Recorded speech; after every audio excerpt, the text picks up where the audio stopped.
હવે વાત કરીએ સુરેન્દ્રનગરના વઢવાણની, જ્યાં દેશી દારૂ અને ગાંજો પીને આતંક મચાવનાર માથાભારે શખ્સોના ત્રાસથી કંટાળીને સ્થાનિક મહિલાઓએ પોલીસ સ્ટેશનનો ઘેરાવ કર્યો। સુરેન્દ્રનગરના વઢવાણમાં દારૂ અને ગાંજો સહિતનો નશાકારક પદાર્થ સરળતાથી મળી રહે તેવા સ્થાનિકો ત્રસ્ત થયા છે। તેનાથી રાતના સમયે રામદેવ પીરનું આખ્યાન ચાલતું હોવાના સમયે જ દારૂડિયા શખ્સોએ આવીને સમગ્ર વિસ્તારને બાનમાં લીધો હોવાનો આરોપ છે। સાથે જ માથાભારે શખ્સોએ છરી બતાવીને કાર્યક્રમ બંધ કરાવતા સ્થાનિકોમાં ભયનો માહોલ છવાયો છે।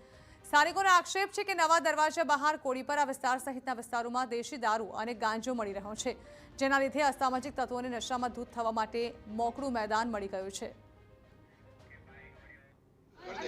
અમે નવા દરવાજા બાર મોરારજીના કણ પાસે રહેવી છીએ અને અમને દારૂડિયાનો બહુ ત્રાસ છે। કોઈ પણ અમે સારો કાર્ય કરવી તો અમારો કાર્ય સારો થતો નથી અને ખોટી રીતે અમને હેરાન કરે અને જેમ આવે એમ બોલે, કોઈ કહેવાય નહીં। માર પાછળ હોંડા હાકે તોય અમારે કંઈ કહેવાતું નથી એમને, એટલો અમને ત્રાસ છે એમનો।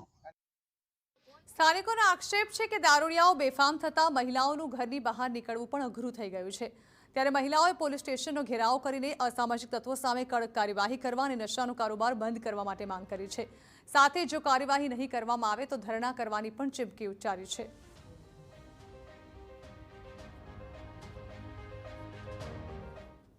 સમાજના બહેનો તથા ભાઈઓ આજે ડીએસપી કચેરી રજૂઆત કરવા ગયા અને પ્રેમસુખ ડેલુ સાહેબને મળ્યા। પ્રેમસુખ ડેલુ સાહેબે એમ કહ્યું તાત્કાલિક ધોરણે એ કોઈ પણ દારૂ વેચતા હશે તો એને પકડી દેવામાં આવશે અને ક્યાંય એક ટીપુય દારૂ નહીં મળે એવી વિશ્વાસ અને ખાતરી આપેલ છે અને તમામ બુટલેગરનો તાત્કાલિક પકડી લેવામાં આવશે એવી ખાતરી આપવામાં આવી છે।